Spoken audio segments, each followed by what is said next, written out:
en venant au programme, je me suis sentie vraiment à ma place, déjà à ma place parce que je suis en Israël, mais aussi à ma place dans le programme. Et j'en ai appris énormément sur l'armée, ce que c'est l'armée, pourquoi aider le Ham Israël, comment aider le Ham Israël en faisant l'armée, qu'est-ce que je vais donner vraiment au pays. J'ai un ami d'enfance qui a fonctionné il y a 4 ans avec sa famille, qui a fait Gourarié. Et j'ai vu la différence de cette personne que je connaissais en France et le après Gourarié. C'était un changement magnifique. Chaque semaine, on fait une phrase de la semaine, on donne un sens à la semaine, on essaye de donner de plus des valeurs possibles. Et on se réveille beaucoup à 4h du matin, 5h du matin. Une fois, j'ai commandé un bus à 8h30 du matin. Il m'a dit, qu'est-ce qui se passe? Pourquoi aussi tard? Vous êtes malade? Et je lui ai dit, écoute, on va dans un musée, ça ouvre qu'à 9h, j'ai pas de choix. Pour moi, la définition de Gourarié, c'est l'amélioration individuelle et l'amélioration collective en même temps. Et en même temps, apprendre la vie en Israël et découvrir le pays. Alors aujourd'hui, nous avons le plaisir d'accueillir Yehuda Salama pour la 10e promotion du programme Gourarié. C'est un programme de préparation à l'armée. Il n'est pas venu tout seul. Bonjour d'abord Yehuda. Bonjour. Bienvenue. Il est venu avec Doralie Lévy. Bonjour Doralie. Bonjour. C'est la seule fille sur le plateau. Yehuda Nathan Bismuth. Bonjour Yehuda. Bonjour. Et Matan Martinez. Bonjour. Salut Matan. Alors bienvenue à tous les 4. Comme chaque année, on aime bien mettre un petit coup d'éclairage sur Gourarié, d'autant plus que cette année, spécialement après le 7 octobre, des centaines de jeunes sont arrivés en Israël, chacun pour des programmes différents, mais beaucoup peut-être pour ton programme Yehuda. Oui, alors Baruch Hashem, cette année, c'est la 10e année de Gourarié. J'espère après Pessah, on va faire une grande fête par rapport à ça. Et alors cette année, il y a 62 personnes qui sont au programme, des filles et des garçons. Et c'est la plus grande promo. On a commencé il y a 10 ans, on a commencé avec 7 personnes. Et Baruch Hashem, d'une année à l'autre, ça a grandi les promos. Je veux dire que des années de 2015 où il y avait une grande alia et depuis c'est un peu descendu, le programme Gourarié a ouvert à 2015. De notre côté, ça fait que monter. Ça veut dire malgré le fait... C'est-à-dire que l'alia est moins nombreuse en Israël, enfin, en tout cas jusqu'à présent. Chaque année, c'était un peu moins de monde qui décidait de vivre en Israël, mais vous, c'était le contraire. Ça montre que les jeunes cherchent de venir en Israël, mais aussi de venir en Israël et de chercher tout ce que Gourarié leur présente, leur vend, essaye de leur donner. Alors pourquoi toi tu as décidé, Matan, de venir en Israël? Qu'est-ce qui a été le déclic? Il faut savoir que j'étais présent le 7 octobre en Israël. J'étais chez ma famille et comme tout le monde, hein, comme chaque famille, quand on a appris la nouvelle, etc. Moi personnellement, ça m'a beaucoup touché, ça m'a beaucoup... fait ouvrir les yeux et donc j'ai compris que je voulais rentrer en France, finir mon bac, ce que j'avais à faire et vouloir venir faire l'armée. Mais je savais que j'étais pas encore prêt ni physiquement ni mentalement et même la langue, je l'avais pas encore donc j'ai décidé de trouver un programme pour aller en Israël. Comment tu l'as trouvé ce programme? Alors j'ai un ami d'enfance qui a fonctionné il y a 4 ans avec sa famille, qui a fait Gourarié. Et j'ai vu la différence de cette personne que je connaissais en France et le après Gourarié. C'était un changement magnifique et il m'a expliqué un peu le programme, etc. Et j'ai vu que ça me correspondait parfaitement. Et après, j'ai suivi un peu Gourarié sur Instagram et j'ai contacté Yehuda. Alors, il y a quoi dans ce programme qui fait tellement la différence? Déjà, c'est beaucoup d'expérience par rapport à Israël. On fait énormément de tioulim. On va dans des endroits... où on découvre Israël, mais vraiment ce que c'est. On va dans des endroits très importants, très intéressants. On va faire des marches. Dans la nature. Dans la nature. On va aussi faire beaucoup de choses en groupe. On va manger tous ensemble. On va faire... L'acrobranche aussi. On va faire de l'acrobranche. On va faire de l'acrobranche. Alors, c'est surpassé. Alors ça c'est incroyable parce que acrobranche, ok, d'accord, c'est sympathique, mais quel rapport avec un programme de préparation à l'armée? C'est vrai qu'il y a des entraînements sportifs et tout ça pour l'armée, mais à la fin, moi dans mon service Milouim, en tant que réserviste à l'armée, je sélectionne les jeunes pour entrer dans les unités d'élite. Et je vois qu'est-ce qu'ils cherchent là-bas. On ne cherche pas quelqu'un de musclé avec des muscles et tout ça. On cherche beaucoup plus. On cherche à la fin la personnalité. On cherche la personne. Alors pour moi, le but de Gourarié, c'est de former et que former sa personnalité va être assez fort dans lui-même. Voilà. Et c'est pour ça, Acrobranche, c'est beaucoup de sortir, de voir c'est qui est leadership, de savoir de faire un travail de groupe. On va avoir quelques images d'ailleurs. Il y avait des choses personnelles, de croire à toi, on devait monter sur un poteau et sauter en l'air pour attraper un sort de trapèze. Bon voilà, ça fait peur. Et de l'autre côté, un travail de groupe où il y a un jeune qu'on a, comment on dit, on a attaché ses yeux et on est à la hauteur, il voit rien du tout. Et là, il doit essayer d'avancer et c'est ses copains lui qui doivent l'aider. Voilà, c'est beaucoup un travail de groupe, de leadership, de surpasser de moi-même malgré que j'ai peur et de la hauteur ou de toute la situation, je le fais. Et je réussis. Voilà, à la fin, ça construit vraiment la personne. Pas que entraînement physique, ça construit niveau mental, niveau physique et niveau personnalité. Sortir de ta zone de confort, dépasser tes limites et prouver à toi-même que tu es capable beaucoup plus que tu penses. Ouais, et ça forme les futurs soldats, évidemment. Et ça, on le fait voilà, avec tout, pas qu'avec des entraînements, avec des tioulim de 17 km, de réveil de 10h du matin, de monter des montagnes où tu dois, comment on dit, grimper avec des escalader, rentrer dans des sources où ils sont tout à fait glacés et faire 3 jours dans la nature à Hanouka où il fait très très froid, où tu dors dans la tente, voilà, où tu n'as pas toujours ton confort. Ça, on va dire que c'est le côté très actif du programme. Il n'y a pas que ça, hein. Matane, je crois que tu as trouvé aussi un moyen d'apprendre l'hébreu. C'est ça, pour moi, il y a les 5 choses les plus importantes en tant que Français et qui ne parlaient pas forcément l'hébreu. Enfin, j'avais appris un peu l'hébreu des écoles juives de France. Et pour moi, déjà, on a les psychos, pour celui qui veut après continuer ses études. L'ulpan, qui est très important, on a 4 heures par jour du dimanche au jeudi. Forcément, le sport et le tioul, etc. Donc ça veut dire qu'on a tout ce qu'on a besoin. Et les cours de Torah aussi, je crois. Et les cours de Torah, exactement. Ouais, et puis vous avez aussi une proximité, je crois, avec les Israéliens. Ça, c'est la Chavruta tous les mercredis soirs, ou le mardi soir, avec les Israéliens. Ça te plaît, ça ? Ouais, beaucoup. Pourquoi ?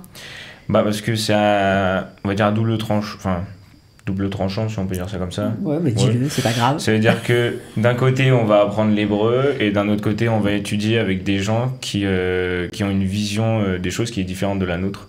Ouais, ça te plaît. Et ça me plaît beaucoup. Ouais, j'imagine. Ouais. Pourquoi t'es venu, toi ? Au début, je n'étais pas du tout parti pour venir en Israël, mais c'est un voyage après le 7 octobre en Israël par mes propres moyens qui m'a donné l'envie, parce que j'ai vraiment vu que ici, c'est l'endroit, c'est la vie que je voulais pour moi, pour ma vie en fait, pour toute ma vie, c'était ici. Tu te destines à faire quoi en France ? J'avais commencé à étudier la politique, parce que c'est quelque chose qui me passionnait beaucoup.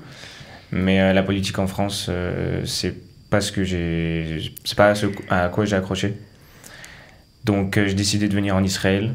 Et en Israël, je sais que je voulais faire l'armée aussi, parce que, à part si je continue en politique, mais je sais que l'armée, c'est quelque chose que je veux faire. C'est un rêve d'enfant ? L'armée, ouais. Bien sûr. L'armée, même en France, j'hésitais à faire en France et tout le monde me disait non, mais va en Israël. Et à la fin, du coup, je suis là en Israël avant de faire l'armée. Et quand je suis venu avant de venir en Israël, il fallait que je choisisse un programme. Pour moi, j'étais obligé de faire un programme à ça qui allait me préparer physiquement et mentalement, surtout mentalement à la vie en Israël, parce que c'est pas du tout la même chose qu'en France. Et j'ai regardé sur Internet. Après, je suis allé au salon Massa et Gouaré, ça m'a tapé à l'œil directement. C'est quoi, c'est les beaux yeux d'Yehuda ? Non, c'est vraiment ce qu'il proposait. Ouais. Vraiment, il proposait un programme complet. C'est intéressant de vous écouter parce qu'on a l'impression que ça vous fait vraiment évoluer de l'intérieur. Qu'est-ce qui fait que ça marche ? Qu'est-ce qui fait que ça fonctionne ? Déjà, tous les jours, on fait des choses auxquelles on n'a jamais été habitué à faire. Moi, je veux dire, j'ai jamais vraiment vécu. Là, on vit vraiment en communauté, on va faire à manger, et on est tous ensemble, et on mange tous ensemble. Et en vrai, c'est pas des choses auxquelles on est habitué de vivre tout le temps comme ça, en communauté, avec tout le temps du monde. Et même, on fait des choses, que ce soit dans les tchoulim ou même en vrai dans la vie quotidienne, on fait des choses qui nous surpassent. On a fait un saut hier de 10 mètres à l'Acrobranche, on devait sauter. Quelque chose que j'ai jamais fait, enfin en tout cas je fais pas ça tous les jours, donc ça me surpasse et forcément ça me fait grandir à l'intérieur, ça nous fait grandir à l'intérieur. Alors ça c'est quelque chose qui vous plaît évidemment. Est-ce qu'on se découvre, est-ce qu'on commence à comprendre, parce que vous êtes jeune quand même, on sait pas toujours qui on est à 18 ans, est-ce que vous commencez à voir quel genre de personne vous avez envie de devenir ? Franchement même on est l'encadrement, ça veut dire que moi, nous à Gouarrier, chez les garçons surtout, on doit se lever à une certaine heure. On a des rôles, chacun a des rôles. Moi, par exemple, je dois m'occuper des bâtiments, savoir que tout est bien rangé, etc. Donc voilà, ça me fait découvrir que je peux avoir ce rôle de, entre guillemets, gérer, t'es pas un glandeur, quoi, en fait. C'est ça, c'est de faire... On prend sur nous, en fait. C'est vraiment quelque chose qu'on prend sur notre temps. Par exemple, pour continuer sur les rôles que Matane disait, moi je m'occupe d'aller acheter à manger pour les Tioulim. Donc en fait c'est vraiment l'après-midi pendant la pause, je prends 3 garçons avec moi, Yehuda il me donne la carte et on va acheter... Il faut gérer le budget aussi. Voilà, c'est ça. Alors le budget, bon ça va, bon Hachem, on a un budget, on mange bien à Gouaré, la vérité c'est pas quelque chose qu'il faut s'inquiéter. Ça nous a permis à tous de prendre... de se renforcer en fait. De se responsabiliser surtout. C'est vraiment la vérité, c'est quelque chose qui vous renforce. C'est pour ça individuellement, parce qu'on prend des responsabilités et collectivement parce que ensemble on arrive à faire ce qu'on doit faire en fait. Alors j'imagine que depuis que nous sommes en guerre, certains parents sont peut-être inquiets du devenir de leurs enfants, parce que c'est vrai qu'avant de dire on fait l'armée, ça voulait pas forcément dire on va envoyer nos enfants à la guerre. Est-ce que là, ça met une tension ou ça donne une importance encore plus grande à ce que vous êtes tous en train de faire? Je vais dire que ça fait toujours peur. Je sais qu'il y a des jeunes, par exemple, de l'année dernière, qui ont fait la promo qu'au début, les parents ne voulaient pas qu'il va être combattant. Et c'était vraiment on n'a pas arrêté de parler pendant toute l'année. Et d'un côté, les jeunes, ils veulent vraiment y aller. Et pas toujours, ils ont l'accord des parents. Au Hachem, que d'abord, il faut toujours avoir le respect vers les parents. C'est ça qu'on dit aussi aux jeunes. Et avoir leur accord et la bénédiction, c'est aussi très important pour les jeunes.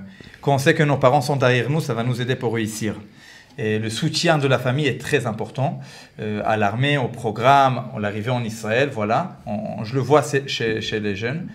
Et après, les jeunes, moi je pense que la communauté française est très sioniste.